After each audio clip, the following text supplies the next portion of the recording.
Rebonjour. Nous avons effectivement peu de temps à notre disposition, donc je vais essayer en tant que modérateur d'être peut-être un peu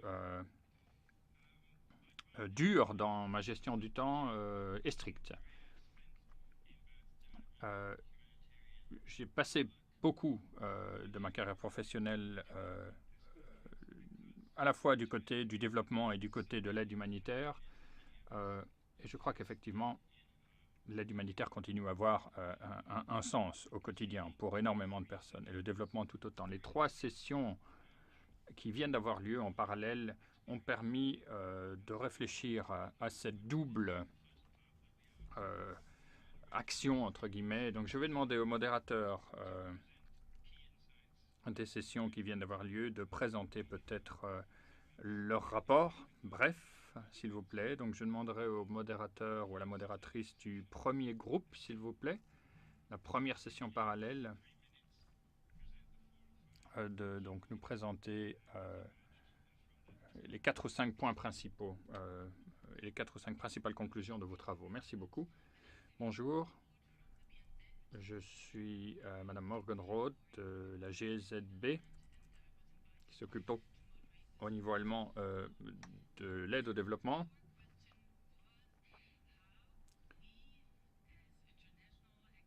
La question était pour nous, en tant qu'acteurs internationaux, comment pouvons-nous réfléchir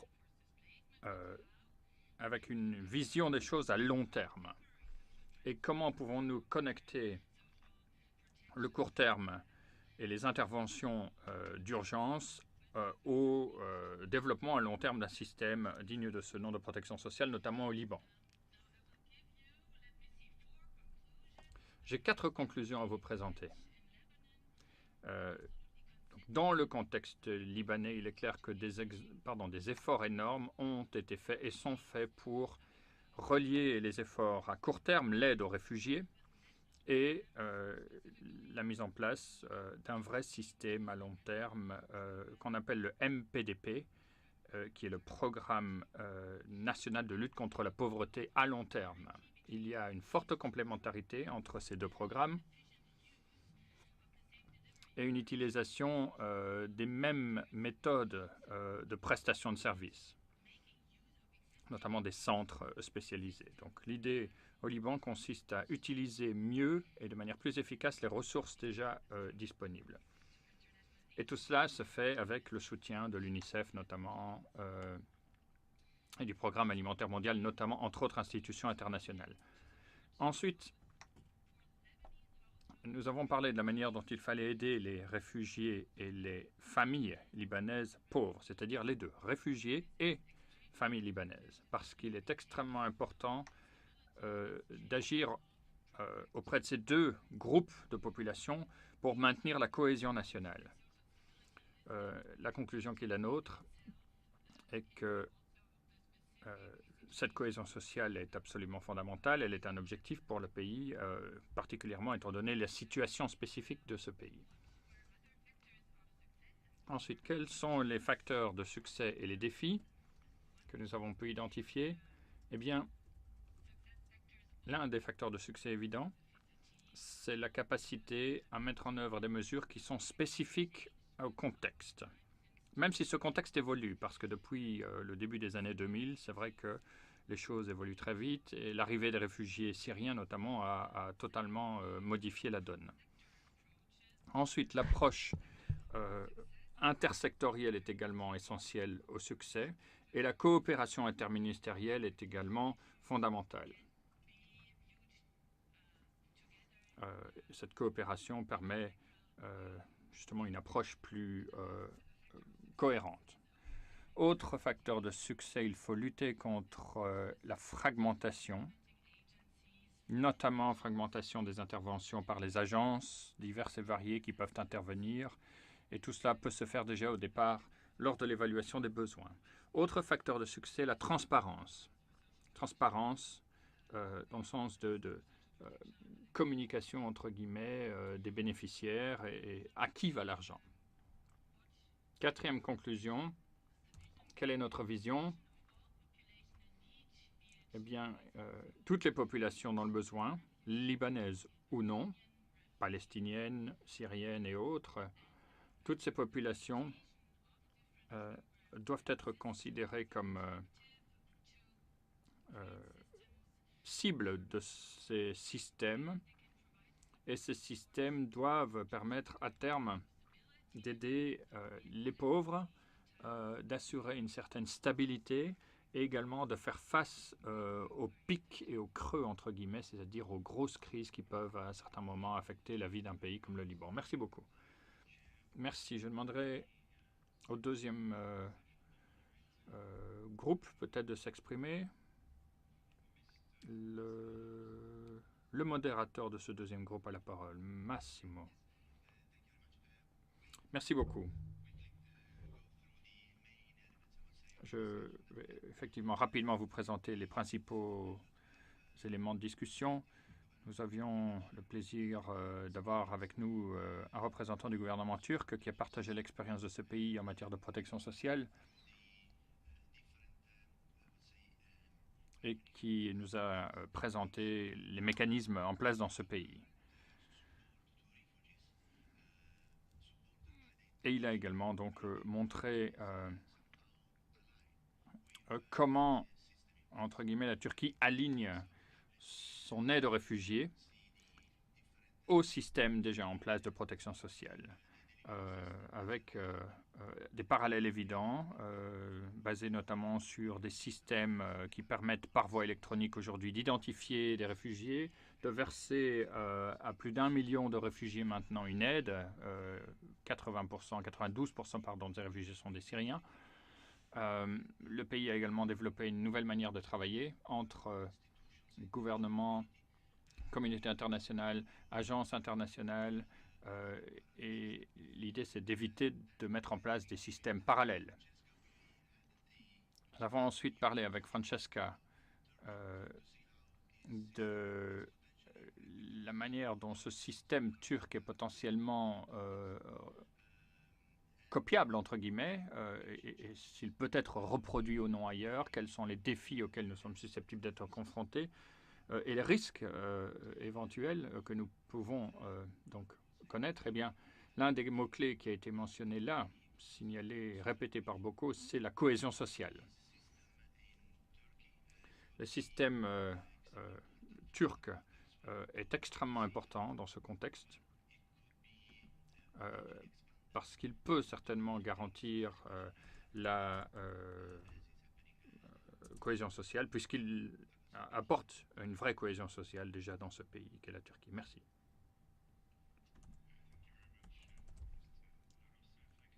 Merci beaucoup à vous. Je demanderai au modérateur ou la modératrice du troisième panel, M. Mitchell, de faire le rapport sur les défis urbains ou les défis dans les zones urbaines. Oui. Nous avons entendu plusieurs présentations et j'ai retenu 6 messages clés. La première chose à dire, peut-être, le premier message, c'est que les personnes déplacées, effectivement, de plus en plus souvent, se rendent dans des zones urbaines. Et nous sommes encore très souvent, entre guillemets, plus actifs dans les zones parfois rurales qu'urbaines. Mais cette réalité urbaine est de plus en plus visible dans beaucoup de pays. Deuxième point, les méthodologies actuelles doivent être adaptées davantage pour tenir compte de la complexité accrue que l'on peut connaître dans une zone urbaine par rapport à une zone rurale.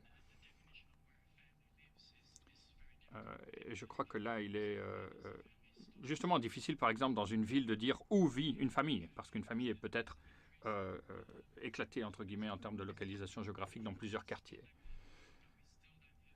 Autre point, nous avons des données, oui, des pratiques, oui, mais pas encore de pratiques vraiment systématiques pour gérer ces situations de migration urbaine.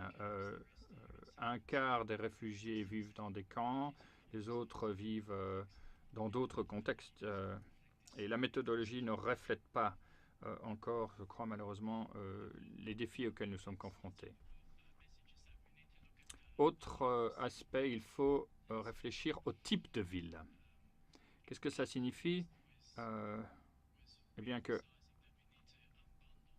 il faut avoir une vision, entre guillemets, moderne de ce que sont les villes. Toutes les villes ne se ressemblent pas. Des villes, une ville peut être, entre guillemets, de grande taille, de petite taille, très diversifiée, très homogène, affectée par les conflits également.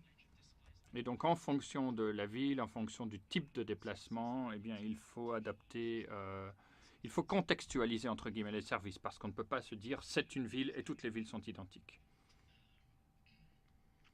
Autre point qui a été mentionné, oui.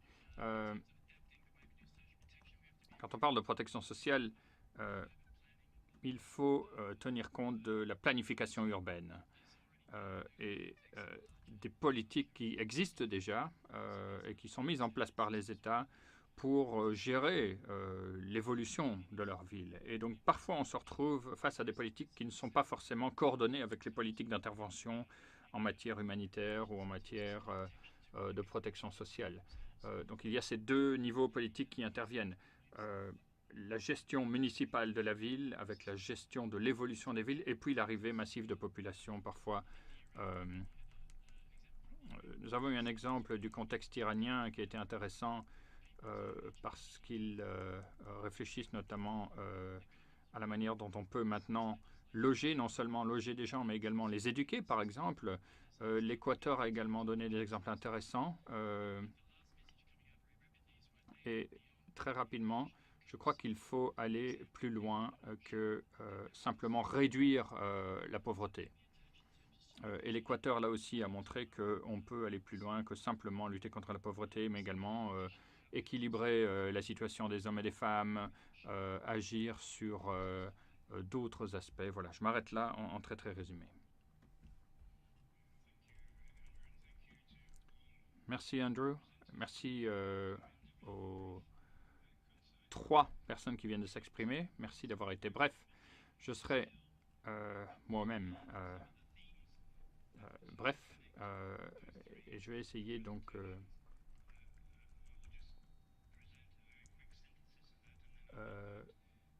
de faire une brève intervention et ensuite de donner la parole aux experts qui sont avec moi ici, aux invités.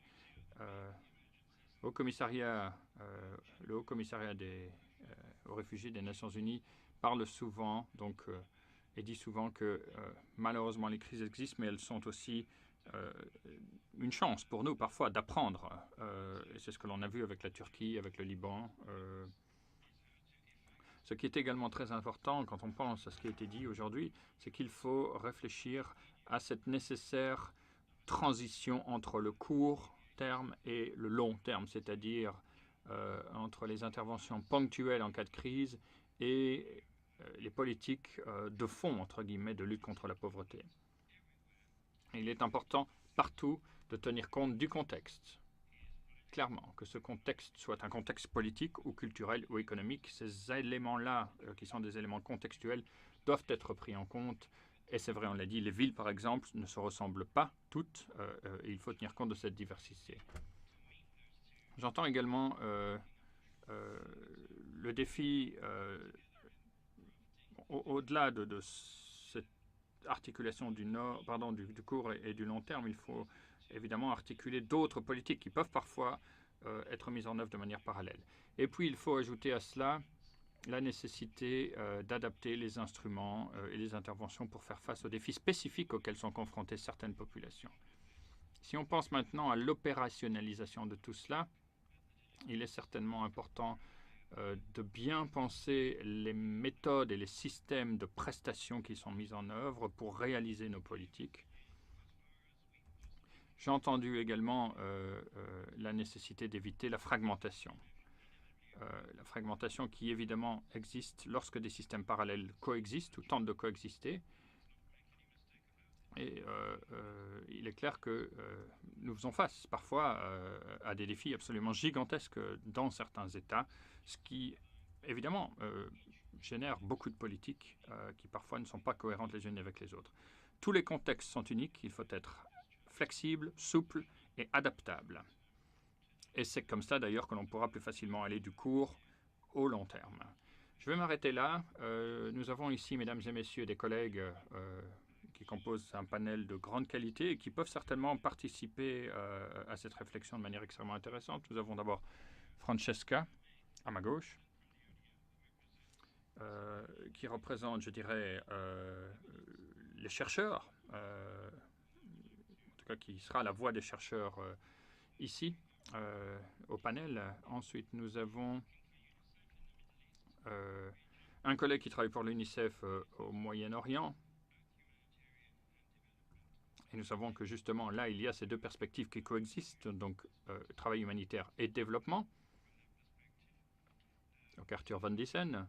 À ma droite, Valérie Schmidt de l'OIT, qui va donc aborder la question du point de vue d'une agence de développement. Et enfin, Emily Henderson,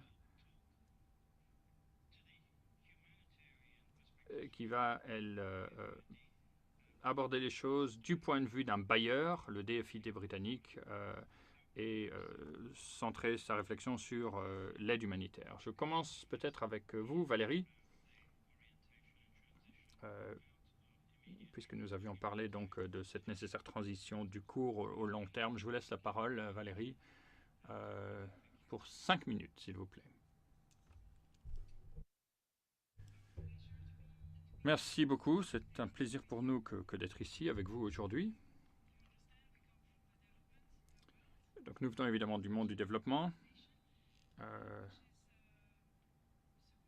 et plus spécifiquement donc de l'OIT qui essaie de promouvoir le développement de systèmes de protection sociale dans les pays qui sont membres de l'OIT. Nous travaillons sur des conventions, des recommandations qui sont adoptées par tous les États membres au niveau donc international. Ces normes sont ensuite, en tout cas c'est l'objectif, mises en œuvre et permettent de générer un peu partout sur la planète des systèmes qui sont basés sur les mêmes principes fondamentaux et sur certaines normes, certains standards et certains principes clés, comme notamment le fait que les systèmes de protection sociale doivent être inscrits dans la loi, évidemment, pour assurer leur pérennité, ou que le financement de ces systèmes doit être garanti, parce qu'il s'agit d'un élément clé en termes de pérennité. D'autres principes voilà, parlent ou mettent l'accent davantage sur ce que ces systèmes de protection sociale doivent être, c'est-à-dire des systèmes qui bénéficient d'une bonne gouvernance avec une vraie représentation des parties prenantes, c'est-à-dire les gouvernements bien sûr, mais aussi des représentants, des personnes qui contribuent au système et qui en bénéficient. Donc voilà notre point de vue et la perspective qui est la nôtre. Toutes ces questions sur la transition du court au long terme et ce glissement, entre guillemets, d'un état d'esprit humanitaire vers un état d'esprit orienté vers la lutte à long terme contre la pauvreté notamment, je crois que c'est une question qui implique justement de travailler ensemble, et notamment je mentionnerai ici le protocole d'accord que l'OIT et le Haut Commissariat aux réfugiés ont signé. Nous sommes deux organisations très différentes puisque le Haut Commissariat évidemment travaille sur l'humanitaire, nous travaillons sur le long terme et sur les systèmes de protection sociale, mais nous avons signé ce protocole d'accord et ce partenariat parce que nous estimons qu'il est fondamental de travailler ensemble sur cette connexion entre nos perspectives. Et c'est comme cela, par ce travail ensemble, que l'on va pouvoir certainement assurer donc ce passage du court au long terme. J'aimerais aussi signaler ici que beaucoup d'interventions que j'ai entendues ont porté sur la nécessité d'agir pour que toutes les personnes qui reçoivent une aide d'urgence puissent progressivement s'en libérer et ne pas avoir à être aidées, entre guillemets, toute leur vie. Eh bien, l'une des solutions, évidemment, pour être indépendant d'une aide, c'est de pouvoir travailler. Et donc, le droit au travail est un aspect fondamental, la possibilité de travailler légalement ou de devenir autonome, indépendant, est absolument fondamental puisque c'est une bonne chose à la fois pour les personnes concernées elles-mêmes, mais également pour les pays, pour les États, parce que ces personnes, si elles travaillent, contribueront au financement de la sécurité sociale. Et je crois qu'il y a là des choses à dire. En Ouganda, par exemple, les réfugiés ont le droit de travailler déjà, et des permis de travail ont été accordés, et ils ont également le droit de contribuer au système de sécurité sociale, qui est en partie basé sur des cotisations de la part des bénéficiaires. Donc ce système devient de plus en plus indépendant, je dirais, également en termes d'autofinancement. Voilà ce que je voulais vous dire pour le moment, en quelques minutes. Je peux peut-être entrer dans davantage de détails par la suite, notamment si vous voulez en savoir davantage sur ce protocole d'accord. Merci beaucoup.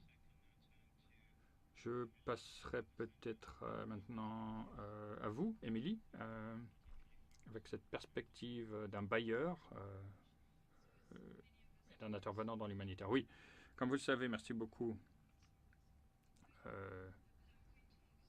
Je vais mettre l'accent sur le travail humanitaire que je connais davantage, effectivement. Et je voulais avant tout dire que j'ai appris beaucoup des discussions ici et de ce travail sur la protection sociale. Et je pense que la session à laquelle j'ai participé, j'ai entendu une expression intéressante. On a dit le mieux est l'ennemi du bien. Et vouloir que tout soit parfait nous empêche parfois de faire certaines choses qui pourraient ne pas être parfaites, mais qui en tout cas pourraient contribuer à améliorer la situation. Donc je crois qu'il faut réfléchir à cela et à la nécessité parfois de nous lancer, de mettre en œuvre des instruments. Nous, dans l'humanitaire, travaillons évidemment beaucoup avec l'argent, le cash, les espèces, mais beaucoup d'autres choses peuvent être faites. Et je crois qu'il faut aussi peut-être davantage réfléchir à la transition, c'est vrai, du court au long terme. Parce que les contextes auxquels nous sommes confrontés posent des défis, à la fois à court terme et à long terme. Mais lorsque nous relevons certains défis à court terme, eh bien d'autres défis à long terme apparaissent, à cause des circonstances, très souvent, et aussi parce qu'il y a, évidemment, quand nous intervenons, la volonté avant tout de sauver la vie des gens. Et ensuite, eh bien, intervient donc le reste, entre guillemets, c'est-à-dire la nécessité de travailler pour que les gens, une fois sauvés, puissent vivre. Et je ne crois pas que l'on doive automatiquement totalement imaginer que ceux qui font de l'humanitaire ne s'intéressent qu'au court terme. Nous pensons aussi à long terme. Et en ayant davantage de planification, davantage de cohérence dans les plans nationaux divers et variés qui sont mis en œuvre, je crois que nous pouvons aller plus loin. J'ai entendu la nécessité d'utiliser les systèmes préexistants ou existants. C'est une bonne idée, évidemment. Et il faut penser également non seulement aux déplacés, aux situations humanitaires, aux réfugiés ou aux migrants, mais également au reste de la population. Ce qui est aussi très important pour nous, c'est non seulement cette intégration intersectorielle entre acteurs de l'humanitaire et du développement, mais également l'intégration des secteurs. Et l'intervention basée sur la distribution d'argent, évidemment, a un intérêt parce qu'elle permet donc d'agir avec différentes catégories de population, mais c'est vrai que l'argent peut être utilisé comme on le veut. Vous pouvez, avec l'argent que vous recevez, acheter à manger, à boire, ou de quoi vous loger, ou de quoi vous laver, ou vous éduquer. Mais je crois qu'il faut aussi garantir qu'il y ait davantage de cohérence entre cette intervention-là et toute une série d'autres interventions très diverses et variées. Et il faut une certaine rationalisation. J'ai entendu également que nous pourrions mettre la barre plus haut en termes de protection sociale. Que pouvons-nous apporter, nous, les humanitaires, en tant que protection sociale? Eh bien, nous pouvons apporter quelque chose au système de protection sociale pour montrer que nous devons intervenir et non pas 5, 6, 7 ans après que la crise ait éclaté, mais immédiatement si possible. Et il faut donc également penser à ce que nous pouvons faire de manière beaucoup plus transsectorielle. Et donc la question finalement pour nous, c'est comment pouvons-nous réagir mieux et intégrer les leçons qui ont été mentionnées ici. Je vois des opportunités pratiques ici.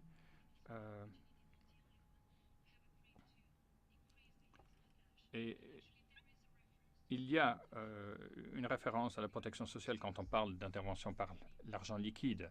Et lorsque cela a été discuté, il est clair que nous pouvons travailler ensemble avec d'autres collègues, apprendre de la protection sociale pour améliorer l'utilisation du liquide et inversement, et définir qui fait quoi, parce qu'il faut savoir qui fait quoi, qui fait exactement quoi, quels sont les rôles des uns et des autres, quand. La coordination des bailleurs est aussi essentielle, parce que nous faisons partie de cette fragmentation dont on parlait à l'instant, où nous contribuons parfois à la fragmentation, mais nous pouvons également contribuer à la réduction de la fragmentation. Nous avons un groupe qui a été créé, qui reprend toute une série de bailleurs, et ce groupe ensemble réfléchit à la manière dont on peut aller vers davantage de cohérence entre bailleurs pour davantage soutenir le travail des bailleurs. Et je voudrais maintenant faire la référence à l'Irak. Des bailleurs se sont réunis pour réfléchir à la manière dont leur travail peut être plus efficace. Eh bien, c'est une initiative qui me paraît intéressante. Enfin, sur le financement, référence a été faite hier au fait que nous devons travailler davantage à long terme, utiliser des effets de levier, mieux utiliser les fonds. Je crois qu'il faut aussi réfléchir à ce que j'appellerais le rapport coût-bénéfice pour déjà aujourd'hui utiliser cela dans notre approche. Donc avoir cette approche coût-bénéfice déjà aujourd'hui, si possible, dans notre mode de pensée. Voilà ce que je voulais dire. Merci. Avant de passer aux deux autres membres du panel, j'ai cru comprendre qu'il y avait toute une série de documents qui vous avaient été transmis. Donc il s'agit de petites feuilles de papier qui devraient vous permettre de poser les questions que vous souhaiteriez éventuellement poser aux membres du panel. Donc si vous avez déjà terminé de rédiger votre question, n'hésitez pas à agiter votre petit carton. Les membres de l'organisation passeront dans les travées pour récupérer les questions que vous souhaitez poser. Alors, je cède la parole à présent à Arthur. Oui, en fait, Émilie et moi-même ne nous sommes pas entendus préalablement à nos interventions, mais je pense que nous parlons de thématiques, ou nous souhaitons tous deux parler de thématiques tout à fait similaires. Et en ce qui me concerne, je voudrais parler également du volet plus pratique et plus concret, comment nous pouvons en fait renforcer cette collaboration, qu'elle soit humanitaire ou qu'elle soit afférente au travail en matière de développement. Et je pense que nous avons de plus en plus, non pas de flux séparés, mais plutôt de facettes d'une même pièce de monnaie. Donc je voudrais revenir sur les différentes conclusions qui ont émergé de cette conférence. Tout d'abord, la nécessité d'avoir des systèmes de développement et d'avoir des perspectives beaucoup plus sur le long terme par rapport à ce que nous faisons. Donc ça, ce sont deux premières conclusions. Et puis deuxièmement, si nous devions décrire une situation idéale, celle que nous souhaiterions voir, eh bien, je pense que lorsque une crise nous frappe, nous devons avoir un système de réaction qui soit en place, quelle que soit l'approche humanitaire ou l'autre. Donc ce dispositif devrait pouvoir être déployé à partir du dispositif qui aurait au préalable été mis en place. Alors si le gouvernement n'est pas prêt à prodiguer une réponse, eh bien nous devons avoir une bonne connaissance des forces et des faiblesses de ce système et pouvoir avec l'ensemble des acteurs se réunir pour pouvoir proposer l'aide requise de manière à précisément pouvoir apporter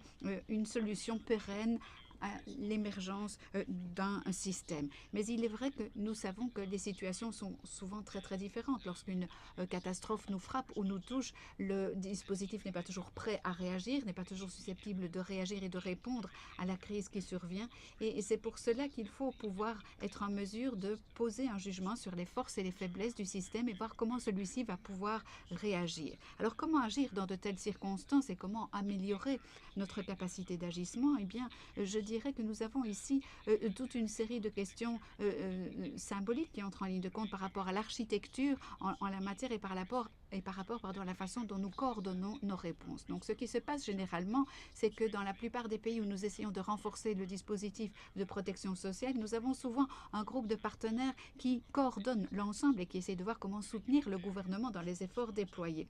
Lorsque la réponse humanitaire est enclenchée, nous constatons que très souvent, le dispositif de protection sociale cesse de se rencontrer. Pourquoi? Eh bien parce que d'une certaine manière, son travail est interrompu. Et c'est à ce moment-là qu'entre en ligne de compte toute une série de groupes afférents au marché et afférents aux transferts qui peuvent être effectués sur le plan humanitaire. Et c'est là que nous devons intervenir. C'est là que nous devons commencer à créer des plateformes de bailleurs qui vont commencer à se pencher sur ces questions humanitaires et ces questions de développement et essayer d'examiner non pas les questions de liquidité, mais essayer de voir quelles réponses en matière de protection sociale pourraient être proposées. Parce que si nous n'agissons pas de la sorte, nous ne serons pas en mesure, bien entendu, d'aborder ces questions. Et puis finalement, je voudrais faire référence à la nécessité d'évaluer les besoins. À l'heure actuelle, bien entendu, dans les secteurs où nous sommes censés prodiguer une réponse humanitaire sur le plus long terme, la santé et l'éducation sont des outils d'évaluation qui sont déjà solidement ancrés dans le disposition.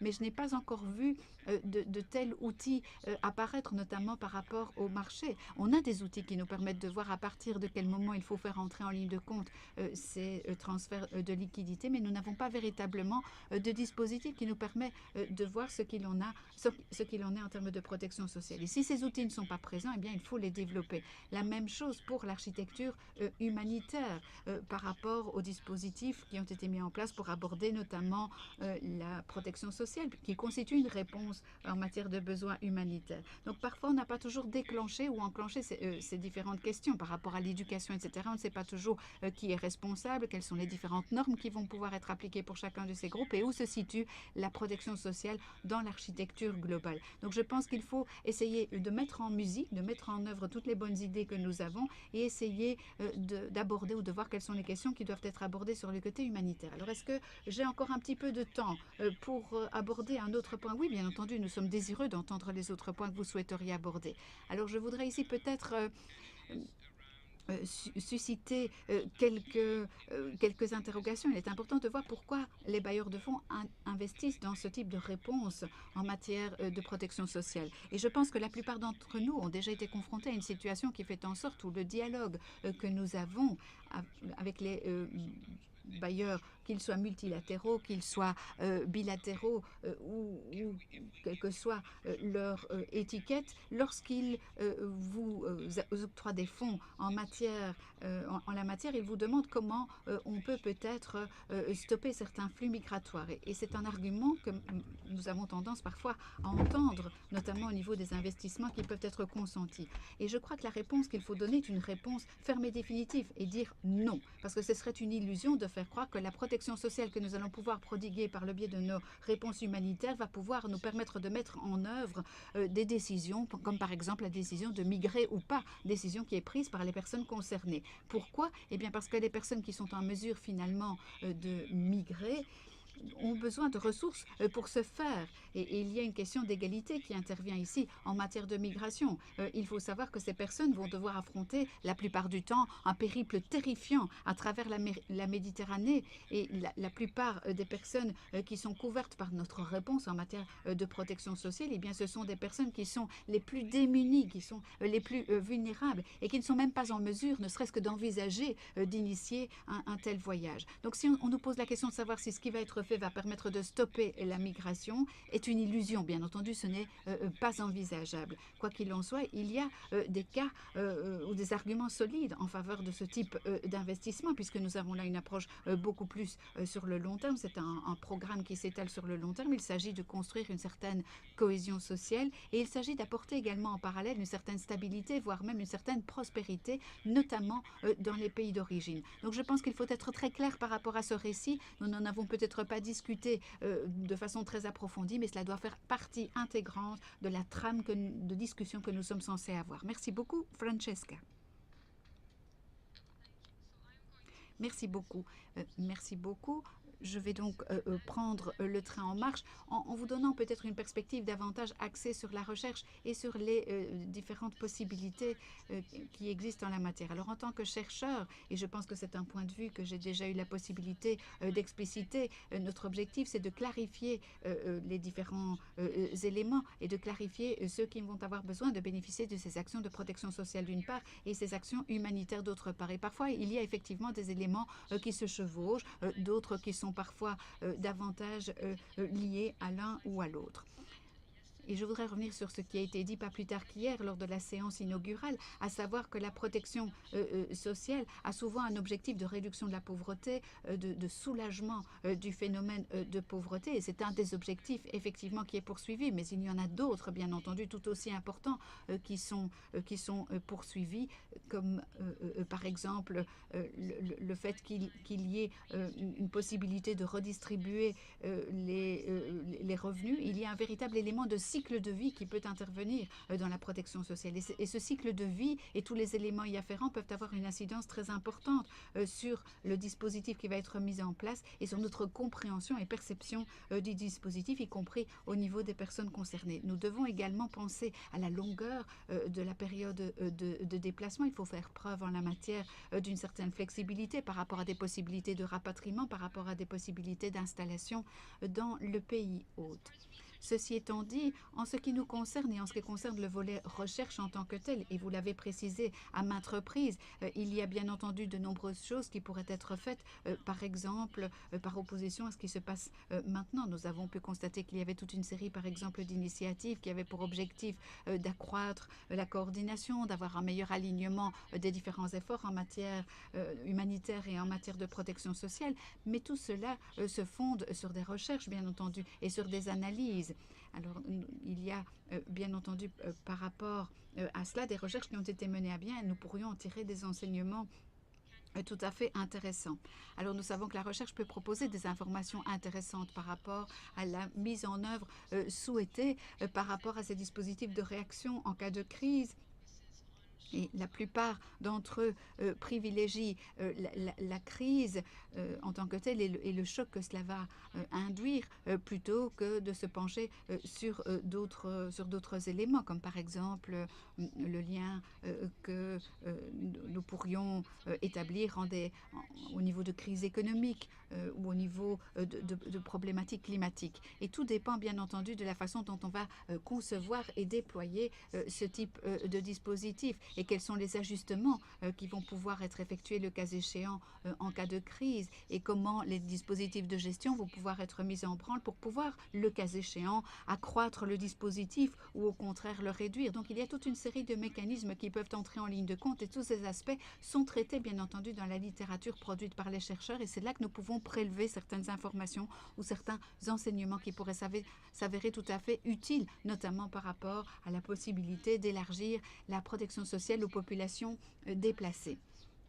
Alors, comme Cela a été dit, nous pouvons bien entendu en faire davantage encore, analyser la situation notamment à différents niveaux, voir quelles sont les pratiques qui peuvent faciliter une réponse beaucoup plus efficace, quelles sont les réponses qui peuvent nous permettre de déployer davantage les dispositifs qui ont été mis en œuvre. Donc ceci constitue le premier volet de mon intervention, et par rapport au deuxième volet de mon intervention, je voudrais revenir sur l'impact de la protection sociale sur les personnes qui peuvent en bénéficier, sur le bien-être des personnes concernées. Et il est vrai qu'il y a énormément de preuves qui attestent du fait que cela peut avoir un impact sur les populations locales, mais nous avons d'autres études qui se penchent sur l'impact de la protection sociale en tant que telle, ou sur l'impact que tout cela peut avoir au niveau des interventions humanitaires menées à bien auprès des réfugiés, et voir quels pourraient être les résultats. Et dans la littérature, nous avons pléthore d'exemples qui nous montrent comment la mise en œuvre de tout cela peut permettre, voire même faciliter dans certains cas de figure, une incidence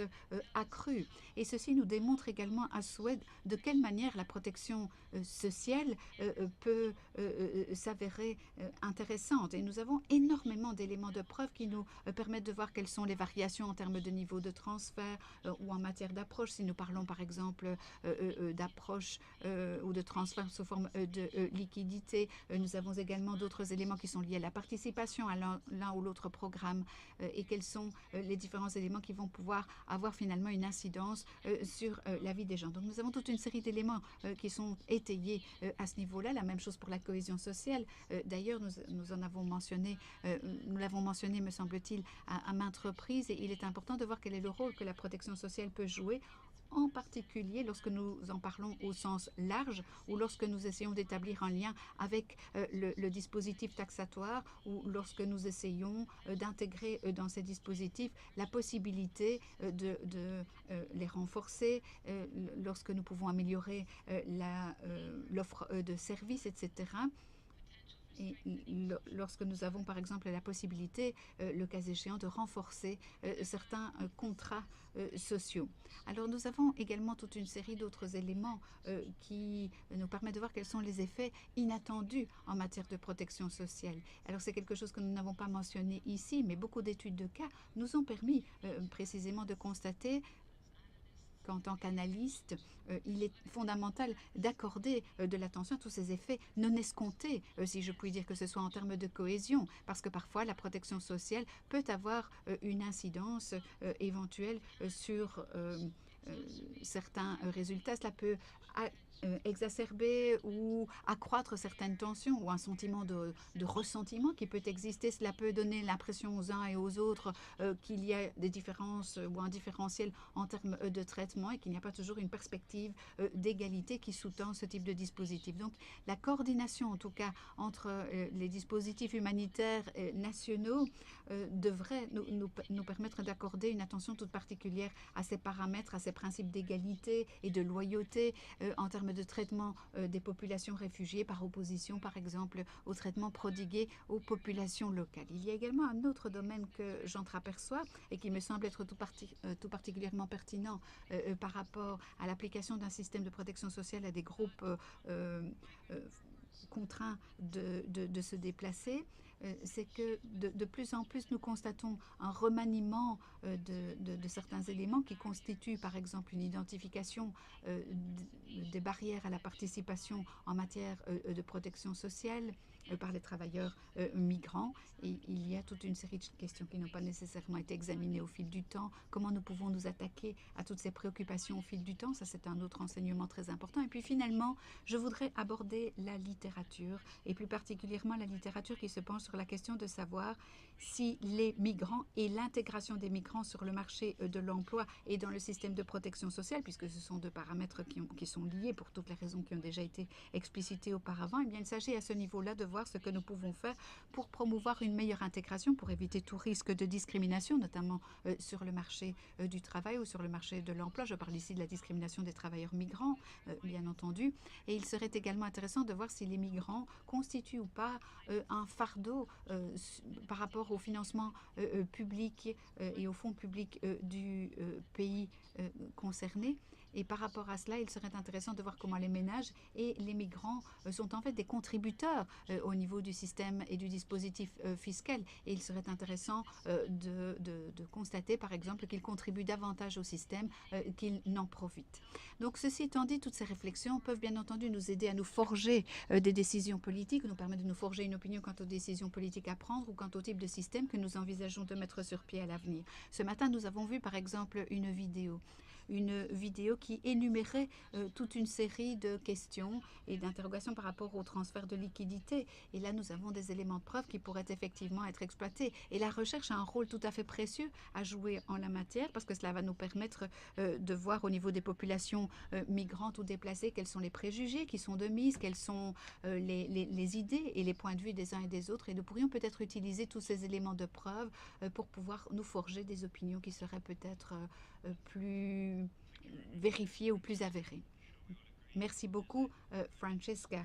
Je pense que nous avons ici énormément d'éléments qui nous ont permis de répondre aux questions qui viennent de me parvenir. Et nous sommes soumis à la pression du temps. Et je présume que pendant les pauses, vous aurez davantage d'occasions qui vous seront offertes de poser vos questions parce que nous ne pourrons répondre à toutes les questions. C'est pour cela que je vais utiliser mon privilège de modérateur pour proposer les questions. Alors, je vais en profiter pour faire un petit processus de sélection au niveau de ces questions. Alors, il y a par exemple des questions qui ont trait au droit au travail et à la protection sociale. Et la question qui est posée ici est de savoir comment cette thématique du droit au travail, notamment pour les populations forcées de se déplacer, comment on peut minimiser, par exemple, par rapport au droit du travail, les possibilités d'exploitation dont pourraient faire l'objet ces populations déplacées. Alors, par rapport à l'exploitation par le biais du travail, vous devez savoir qu'il y a des lois qui existent, bien entendu. Et une fois que le droit au travail est reconnu, eh bien, cela signifie automatiquement que le droit du travail ou le code du travail est d'application. Et généralement, le droit du travail souligne ou promeut ce que nous appelons au niveau de l'OIT le travail décent. Alors, cela englobe, bien entendu, de proposer aux personnes une continuité en matière d'emploi afin que ces personnes puissent bénéficier d'un revenu décent. Il s'agit également de garantir que les personnes qui travaillent peuvent travailler dans des conditions de travail qui présentent le niveau de sécurité requis, donc qu'il n'y a pas de danger par rapport à ces personnes. Et cela induit également que ces personnes puissent être protégées sur le plan de la santé, mais également sur le point du respect de la législation du travail. Et cela peut les préserver également de tout risque par rapport à des dangers éventuels. Il s'agit de voir quelles sont les perspectives offertes à ces personnes pour qu'elles puissent développer leur parcours professionnel, qu'elles puissent avoir accès, par exemple, à des formations pour développer leurs compétences. Et puis le dernier aspect a trait à la liberté d'association. Alors qu'est-ce que cela signifie? Eh bien, cela signifie que ces personnes peuvent exprimer leurs préoccupations de façon organisée et qu'elles ont le droit de se syndiquer. Donc on promeut le travail décent par le biais de la législation du travail et ceci devrait nous permettre de réduire toute forme d'exploitation dont pourraient être victimes ces populations déplacées en matière d'accès au travail. Bien. Alors, je pense que nous avons beaucoup de questions qui portaient sur ce thème. C'est pour cela que la réponse qui vient d'être Valérie nous a permis de répondre à toute une série de questions. Alors, nous y reviendrons peut-être par la suite, mais pour avancer un petit peu dans le débat, il y a une autre question qui a été posée qui s'adresse à Émilie, si je ne m'abuse. Comment peut-on faire changer l'impératif d'en avoir pour son argent si différents nouveaux résultats ou perspectives sont englobés au niveau des besoins? Par exemple, quid des résultats en matière de protection, quid des résultats en matière de cohésion sociale, quid en matière de résilience, quid en matière de gestion des risques.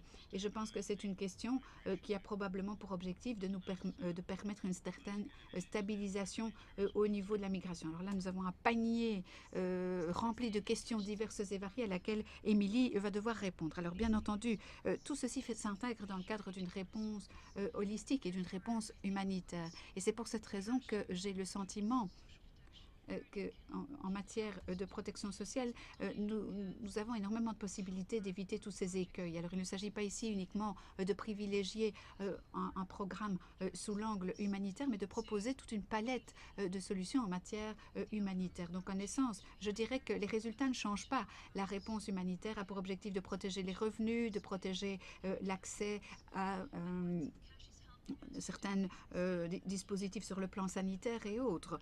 Et bien entendu, nous avons en matière de programme un programme, nous n'avons pas de programme qui ne vise qu'un seul de ces éléments.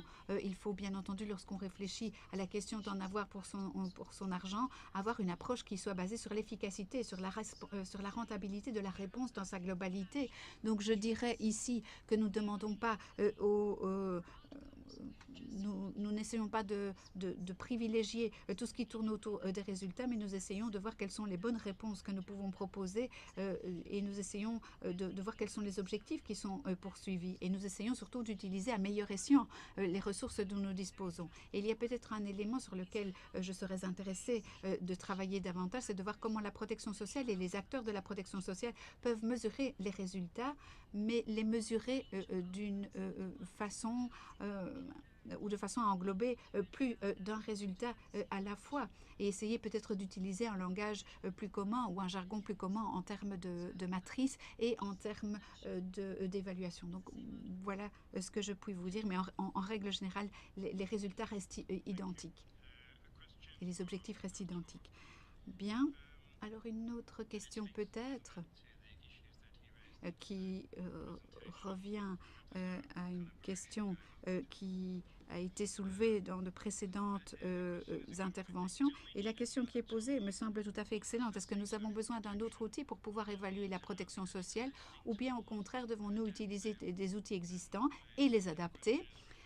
Et cette question fait plus particulièrement référence à l'évaluation des marchés, à l'évaluation des besoins, aux options disponibles en termes de réponse. Et la question qui se pose, alors c'est quelqu'un qui doit faire partie du dispositif onusien, mais est-ce que nous pouvons éviter de créer de nouveaux outils et est-ce que nous ne pouvons pas utiliser ou créer ces outils de façon beaucoup plus collaborative pour éviter de multiplier à l'infini tous ces outils d'évaluation que nous pouvons utiliser. Bien, alors merci beaucoup pour cette question et je pense qu'il y a effectivement beaucoup d'éléments sur lesquels nous pouvons nous fonder. Si nous examinons le volet développement, les différentes agences de développement ont essayé de développer des évaluations interagences en ce qui concerne la protection sociale. Nous avons une véritable boîte à outils à disposition et peut-être serait-il intéressant de voir ce qu'il en est du niveau de réponse à une situation de crise. Et nous avons toute une série de choses qui sont d'ores et déjà disponibles que nous pourrions étoffer davantage. Alors en ce qui concerne le volet humanitaire, avant d'utiliser un outil complètement nouveau, complètement novateur, nous devons effectivement regarder les outils qui existent d'ores et déjà.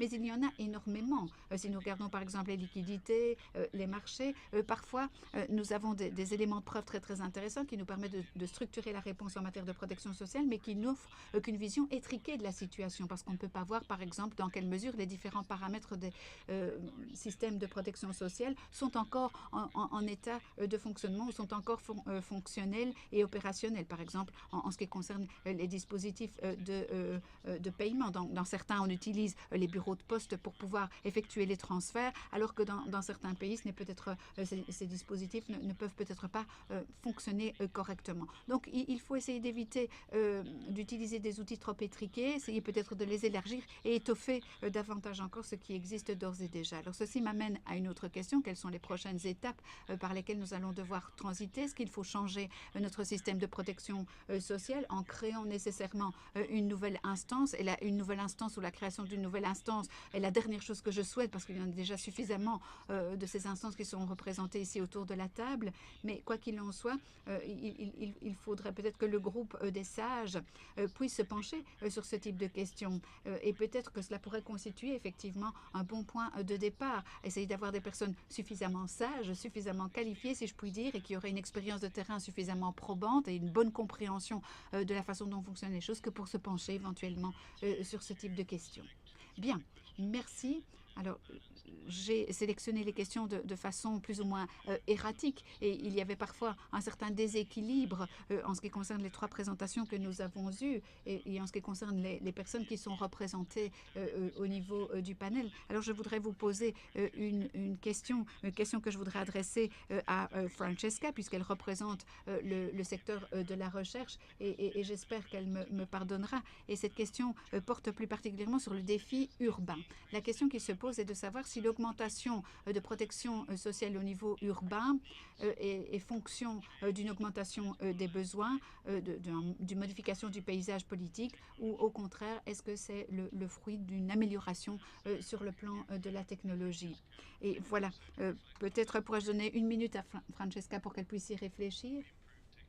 Oui, donc je parle ici d'une amélioration des technologies. Est-ce que c'est le fruit d'une amélioration des technologies? Bien. Alors, je pense que c'est une combinaison de ces multiples facteurs.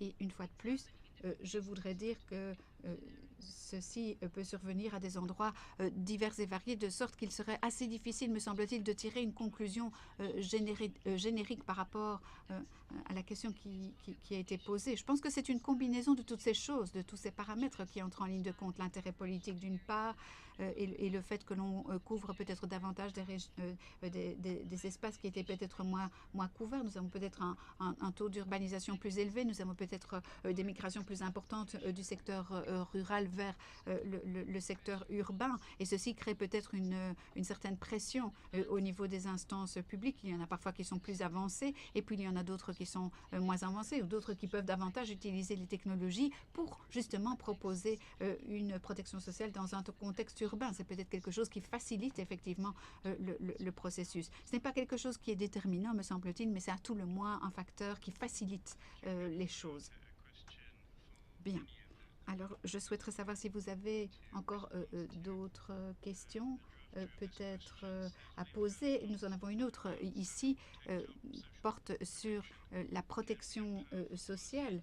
Et on se dit que c'est un instrument très puissant qui devrait nous permettre d'améliorer la situation des populations forcées de se déplacer, mais quid du rôle ou du potentiel de la protection sociale dans le contexte de conflits toujours en cours? Alors, je ne sais pas si vous avez des réflexions au moment des membres du panel quant à la façon dont cette protection sociale pourrait être mobilisée, si je puis dire, dans des circonstances qui seraient beaucoup plus difficiles, beaucoup plus ardues à gérer, par exemple des situations de conflits toujours en cours. Alors peut-être pourrais-je réfléchir très très brièvement à l'expérience que nous avons menée à bien au Yémen, puisque effectivement nous avons eu un vaste projet de transfert de liquidités en la matière et sur base du projet actuel et sur base d'autres projets précédents, nous avons compris qu'effectivement cela était possible. Un prérequis, c'est bien entendu que les marchés fonctionnent d'une manière ou d'une autre et que les liquidités permettent aux gens d'acquérir quelque chose, mais il faut travailler différemment. Donc, les risques sont beaucoup plus élevés, bien entendu, et les mesures de mitigation ou d'édulcoration ou de diminution des risques seront beaucoup plus intenses, de sorte que nous allons travailler énormément en matière de suivi, de contrôle. Nous aurons par exemple des intervenants qui vont superviser le dispositif et qui vont se superviser mutuellement également. Et puis, il faut un processus qui va permettre de faciliter le dispositif dans son ensemble, d'avoir accès, par exemple, à des zones de conflit actives. Comment peut-on avoir accès à ces zones? Quelles sont les attentes que l'on peut avoir quant à la possibilité de faciliter cet accès? Donc, ce sont des choses que l'on peut faire. Cela a d'ores et déjà été fait, mais il faut travailler de façon différente. Cela requiert un mode de travail complètement différent. J'aimerais revenir au droit. Le droit à la protection sociale, si ce droit est reconnu par la loi, eh bien, ça signifie que ce droit doit être pouvoir exécuté, mis en œuvre pour les bénéficiaires. Je sais que c'est difficile, évidemment, pour des raisons pratiques, mais il faut certainement, à mon avis, préserver cette idée du droit et de la capacité des populations à exercer ce droit. On l'a vu dans certains pays et dans certaines zones de conflit. Les gens ont parfois perdu des années avant de pouvoir bénéficier d'une retraite, alors qu'ils y avaient droit. Et dans certains cas, vous avez droit à une pension, mais il faut traverser une frontière qui est infranchissable pour pouvoir exercer ce droit. Donc je crois qu'il y a là des choses à faire. La protection sociale, ce n'est pas de l'aumône. Voilà, c'est un droit, souvent. Et on ne peut pas attendre sans rien faire lorsqu'elle disparaît.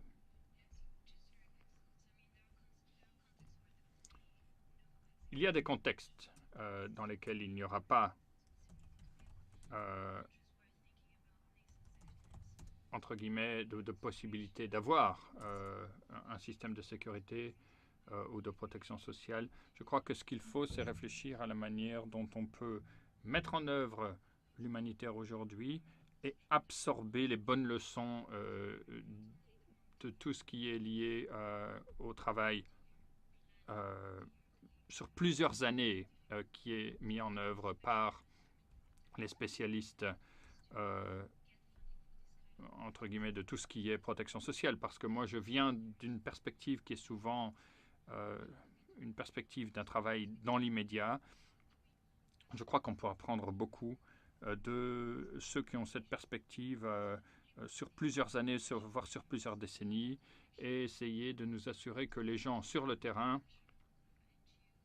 les ONG nationales, etc., les acteurs nationaux aient également accès à toutes ces leçons et ces bonnes pratiques. Bien, merci beaucoup. Il est 12h45. Alors, je n'ai pas envie de gérer une révolution alimentaire en vous empêchant de manger. Et donc, pour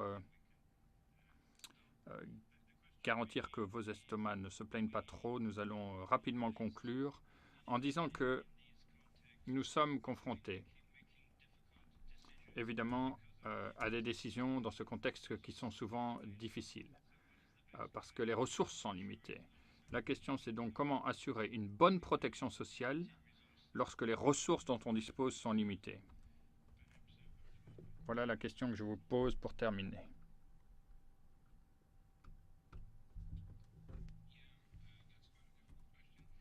C'est une question complexe. Je vais dire, voilà, une chose et d'autres pourront compléter, mais je crois que il faut être réaliste et modeste, tout d'abord. Quand on pense au programme que l'on veut mettre en œuvre,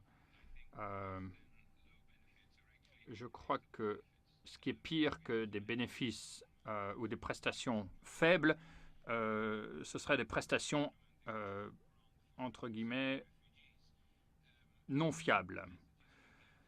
C'est-à-dire que lorsque vous mettez en place une approche ou une prestation, il faut que ce soit fiable, que ce soit prévisible. L'imprévisibilité est dangereuse. Et c'est vrai que l'on oublie parfois cet aspect-là. Les gens nous disent je préférerais savoir que cet argent-là, j'en bénéficierai pendant beaucoup d'années, même si le montant est moins important que le fait d'obtenir, entre guillemets, de l'argent, voilà, 1 mois, voire 2 mois, voire 3 mois, et puis la prestation s'arrête.